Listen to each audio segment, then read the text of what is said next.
I am this way because it's a choice, and I know what it's like not to have this choice. And I think that's something that I want to remind people, not just with the way that I dress, but with my music, being an artist, with my live show, with how I live my life, is that you have the choice to be whatever you want to be.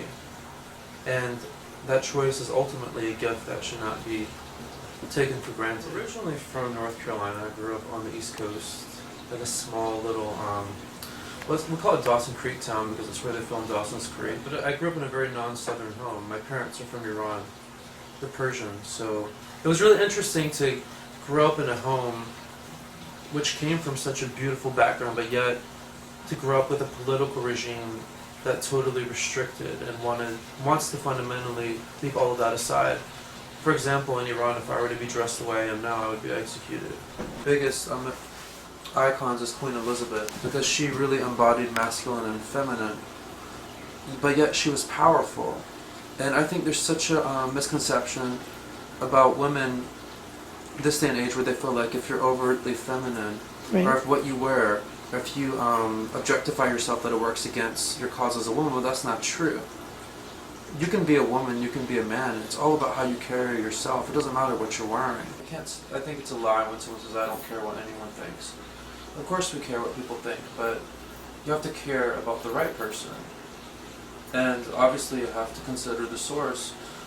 If a bum on the street yells at me, freak, am I going to really care what they think? No. But if it's someone that I respect, or someone that I love, of course I'm going to care what they think in particular, but you consider the source. The interesting thing about us is that we really don't wear clothes.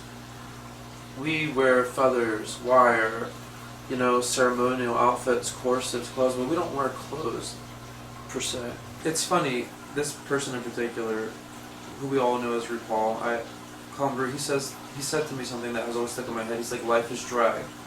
And what that means is whether you're a man or a woman, or you look normal, if you see like someone like Britney Spears, that's drag, because she's pretty much getting what's inside of her, like, this is what I want to look like, and I'm going to go out of my way to look this normal, or look this abnormal, whatever it may be. And that's what I think of when I wear this suit, because this used to be his.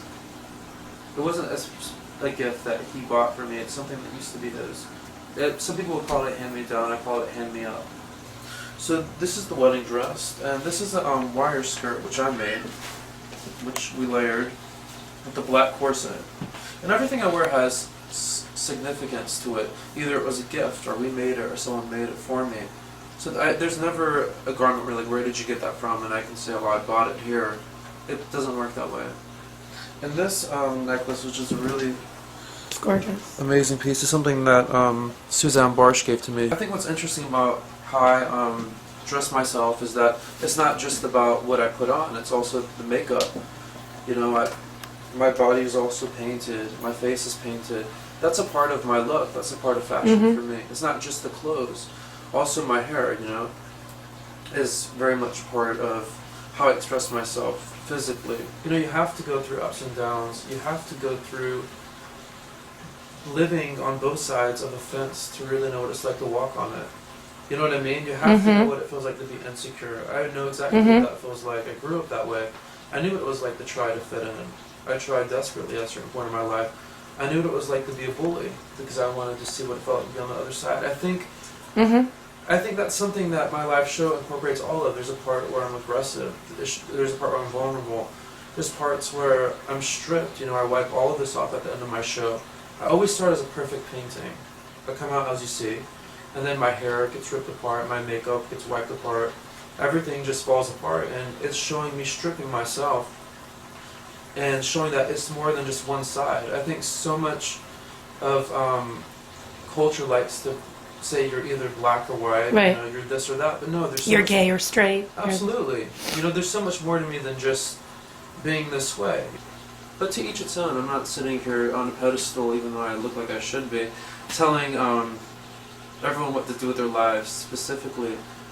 But I think we must respect the differences and not sit and judge and be like, well, if you don't do this, if you don't do that, then how do you do things? If that were the case, that would totally defy what I stand for. I mean, everything isn't what it seems from the outside.